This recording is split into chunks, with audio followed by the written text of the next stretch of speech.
Hey everyone, this is Noam from Ottifox. Today I want to show you how to create this VR UI prototype that you see in the start screen of the app. Let's take a quick look at the end result and then we'll jump back in to create it inside the app. I've got it already open in the browser. I'll go ahead and click the start button. Notice that the image is faded from left to right, and then I can look around inside the 360 image. Then when I click the card, it will come closer to me, as well as fade in a little bit of text and a view button. And then I'll go ahead and click that view button, and then you'll notice that the camera moves forward and then you're transformed into another world. So let's go ahead and see how we can create this prototype inside the app. I'm going to go ahead and create a new VR scene right here on the left, and that will launch the editor for us. Now we're inside the default scene. We don't need the ground layer, so I'll go ahead and delete it. And the first thing we want to do is add the background images. So I'll go to the plus button, and what I'm going to do is actually add a group first so that we have more organization up front. I'll rename that to backgrounds. And now I want to add a sphere. The sphere will hold our 360 images that you saw inside the prototype. So here's our default sphere. Let's make it bigger so that we're inside of it. So I'll give it a radius of 50 meters. So now we're inside. And now let's set the background image on this sphere. So I'll go to the source area, click choose. Go to my desktop where I have some assets ready. I'll choose BG1. So there's our first background. I'm going to rotate it 90 degrees so that I'm looking down the street so there's more leading lines. Let me rename that. And then I'm going to drag it into my group that I created earlier. So now it's inside it. Next thing I want to do is create the second image that you'll fade into once you click the view button. So I'm going to press Command plus D with the background sphere selected. I'll create another sphere for me, and I'll go to source and replace it. And I'll choose BG2 as the next image. That's my second image. I'm going to rotate this one the other way so that we look into the train. Okay, so that's good to go. And then since we're not going to need this one, we're actually going to fade into it. Let's go ahead and set the opacity on it to 0, and then we'll bring it back later. So BG1 opacity is at 0. And then for the first background, I want to tint it a bit so there's more contrast with the UI. So I'll go to the material area, click the color tile, and then set a darker tint on it. So that should give us a little bit more contrast in the images that will fade in next. So our backgrounds are all set up for now. Next thing we want to do is add the images. I'll go ahead and click the plus button, add another group. Oh, looks like it went into my group, so let me take that out right there. I'll rename this one to images, tile images. And now I want to add the images to it. So I'll go to the plus button, go to media, select image, and then I'll select thumbnail 1. That's our first thumbnail. I'll put it at -7, so it's a little bit farther away. And then I'll put it up at 3, so it's a little bit above the horizon line. And now with that one set up, let's duplicate it, Command plus D. Let me see that selected. Okay. Okay, so I moved it over to the left. Note that I've set up snap to grid, so I have a little bit more precision when I move things around so they're more consistent. You could toggle those two in the view menu. Select this one again and duplicate it and drag that image to the right. So our 3 images are almost set up. Go back here and I'll replace the source. So replace this one with thumbnail 2. And then I'll select this right image and replace it as well. Okay, so our images are set up. Let's go ahead and drag them into our tile image group. So grab this one and let's rename it before we do that. Okay. Then grab this one, it's our right image.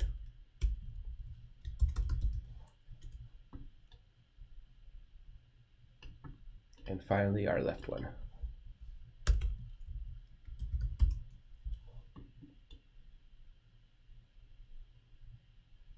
And bring that in right there.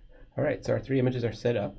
The next thing we will want to do is add the overlay for that middle image that will give us the information about where that location is, and then as well as add the view button.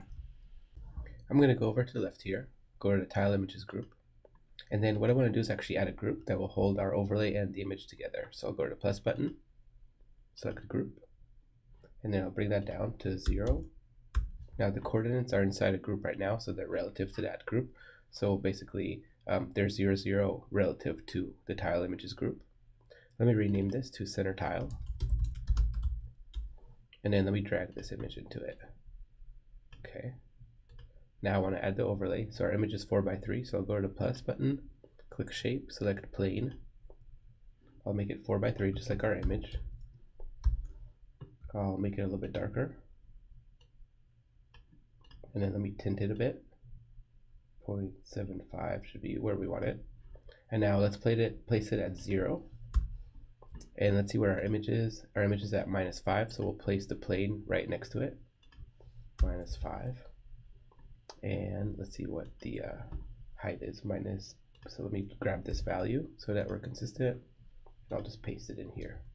So now they're together. Next thing we want to do is add some text. So let me go ahead and do that.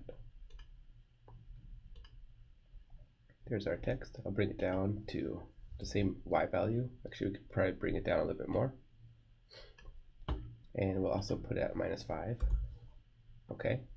Now let's rename it, or let's actually change the text inside of it. Okay, bring it up just a bit. So I got those two set up. I can go ahead and actually group this, put the text inside of the plane since it's together with the overlay. So first let's rename that. Let's grab this text, make it a child of the overlay. Okay, that looks good. And now we want to add the view button. So I'll go ahead and select the overlay, add another plane. I'll name it to button. And then let's make it a little bit more button-like in its dimensions. So I'll make it a little bit shorter, a little bit wider. Put that at the same Y value, or actually a little bit lower. And let's put it also at -5. Okay, probably want to bring it forward just a bit. There we go. Okay, now I'll change the background color for it to black, so that it's like that. And let's add some text as well. So we'll go to text and put in the value for view. Okay, I'll bring it down to 0, and what I want to do is actually bring it inside the button. Okay, and then I want to actually put it at Y0 inside of the button because it's relative again. And then this is also at 0 as well. So now it's more in the dimension of the button. Okay, so we got our design set up. The next thing we'll want to do is add the prototyping capabilities. So we want the images to fade in when the prototype begins. Then we want to have it the overlay fit in when you click the center image, as well as the view button. So we'll go ahead and start that next. Okay, the first interaction will be the images fading in when the prototype begins. So to do that, I'll select the first image on the left. I'll go to the prototype tab right here on the right, and I'll add an action. And I'll select the start of it, which is when the scene is started. So this works as when the user clicks the start button, that counts as the scene starting. And then I want to change the opacity to 1, which is at its current value, over 1 second. And then what I'm going to do is actually set the opacity back to 0 so that it's going to be at its start state. Or actually, let's put it at 0.01. 10%. Okay. I want to do the exact same thing for the center image. So I'll go to the center image right there. This is the actual image. I'll go to the prototype tab, add an action, and then I'll select the scene started event, change the opacity to 1 over 1 second. I want to delay it by half a second so that there's a little bit of staggering or a sequence. So I'll say 0.5 here. Okay, and now I'll go back to the design tab for this one as well and set the opacity to 0.1. So we're at its starting point. Let's do the same thing for the right image. So go to the prototype tab, add action, scene is started, change the opacity to 1 over 1 second, and then a delay of 1 second. So this is at 0.5 1 second, so it's a sequence. Now again, we'll go to the design tab, set the opacity to 0.1, which is our starting point. Now we need to clean up a bit on the overlay. So let's go to the overlay, and we'll set this one to fade in when the image is clicked. So I'll go to the prototype tab, add an action. When the center image right there is clicked, we want to change the opacity to 1 or 0.75. That's its current value. That's perfect. We'll do that over 1 second as well. And now we want to set its starting value, so we want to fade it out. We'll go to the Design tab, put it at 0. And then we have to do the same for the child text. In traditional design apps, you would have the parent opacity affect its children. That's currently not the case, but we're investigating a way to fix that for the next release. So for now, you have to do a little bit of double work for opacity changes. So have the text selected, and then we want to add the same action for it. So prototype, add action, when the center image is clicked, change the opacity to 1 over 1 second. And now we'll go back to the Design tab and fade it out. Okay. Now let's do the exact same thing for the View button as well. So I'll select the button first and go to the Prototype tab, add an action. When the center image is clicked, change the opacity to 1, just like the other ones, over 1 second. And we have to repeat it for the text, just like we talked about a second ago. So go to the text, add an action. When the center image is clicked, change the opacity to 1 over 1 second, and then let's fade that out. And we have to do the same with the button background, so we'll fade this out as well. Okay, so now we're at our starting point, so we're pretty good to go. I want to do one more thing, which is the tile. So in the original prototype, when you click the center image, the overlay fades in, but the tile also comes forward a bit. So I'll select the tile, center tile. I'll go to the Prototype tab, add an action, and I'll select when the center image is clicked as well. And what we're going to do is change the Z position to come a little bit closer towards us. So let's go ahead and bring it 1 meter towards us. We'll set that to 1. And now we're at the starting point of the prototype interaction capabilities. So let's take a quick look at how we're doing with that in a live test. So I'll go to the preview area right here, the preview button, click play, and then I'll start the preview server, and then I'll click the URL to launch the browser. One thing to note is if your phone is on the same Wi-Fi network, then you can access this prototype as well. You would just put in the URL, and then you'll see that prototype on your phone as well. So it's a nice way to test it on the device, assuming you're on the same Wi-Fi network. So let's go ahead and click this URL. That will launch the browser for us.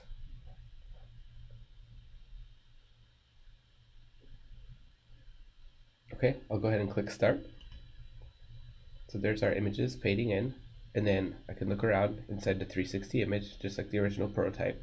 I'm going to go ahead and click that center image,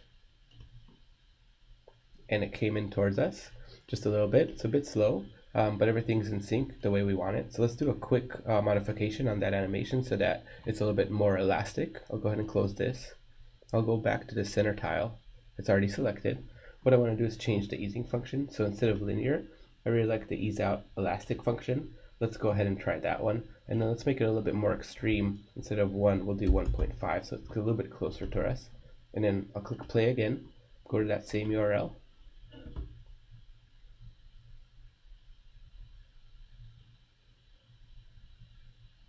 And I'll click the start button. And now I'll click the center image. And there's a little bit more bounce on that animation. Seems a little bit more natural and looks a little bit better.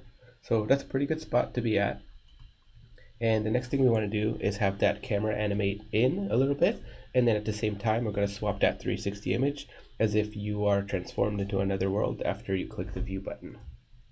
The first thing I'll do is add the action to the background image. So I'll go to my backgrounds, I'll close this for now, and then I'll go to BG1, which is our second background. I want to add an action to it, and we'll say when the button is clicked, so that's our view button, we want to change the opacity to 1 over 0.5 seconds. And we're actually going to wait for a few seconds because the camera is moving forward. So let's delay it by about, let's say 1 second. And now let's go to our camera right here and select it. And we'll add an action for that as well. And I'll click when the button is clicked. Change your position. It's going to move forward. And then as it moves forward, that's when the background image fades in. So let's move it to about, let's see, what would be a good place? Let's move it towards 0. And we'll do that over 2 seconds. Oh, actually, let me double check this one right here. BG1 is, it waits 1 second. So yeah, 2 seconds should be fine. And let's give it an ease in out quad function for the easing. So it starts out slow, but then kind of accelerates towards the new world. And now let's do a quick test to see how that works. So I'll click the play button, click the URL.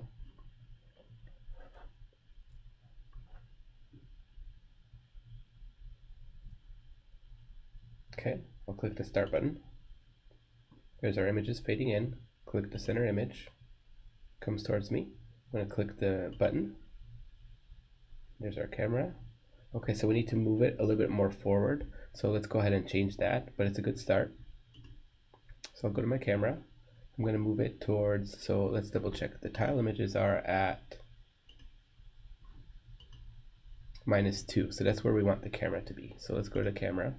And we'll go to the prototype. We're going to change this to -2.1. So it's, so these will be behind it. And then let's give it a little bit more time so that it's not too fast. And that should be good to go. So let's go ahead and test that out again.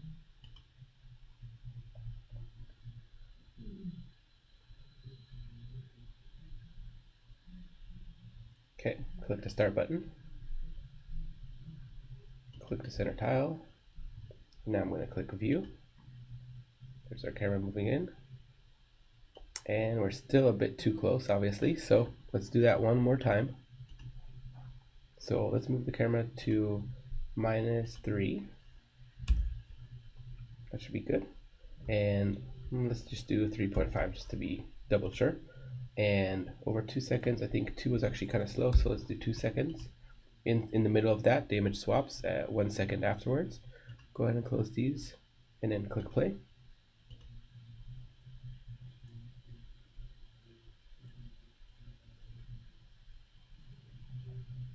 Okay, let's click the start button. I'll select that center image, click the view button one more time. There's our camera animation, and we're still too close to it. So let's do it one more try there. All right, main camera. Let's go to -5, just to be double sure. Okay, it still feels a bit slow, so let's do it at 1.5. And then I'll change this to I think 1 is actually still fine, so let's try it one more time. So as you can see, it's a bit of trial and error to get the interactions you want, but it's not too bad. You just have to kind of mess with it and then preview it. I'll click start. Click the center image. And there we go. Oh, we're still too close. Still getting in our way, huh? Okay, let's do one last time. Go to camera. Go to -7. Okay. So that should do it.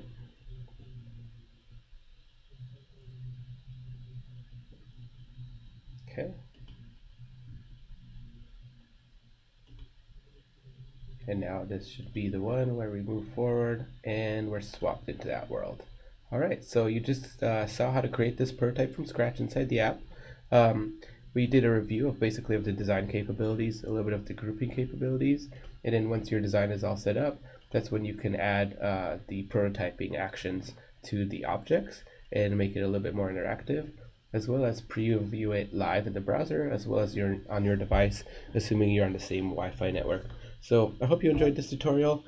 Feel free to give us feedback, either email us or let us know on Twitter. We're always looking for ways to improve the app and the tutorials as well. So hope you enjoy it, and looking forward to what you create with the app.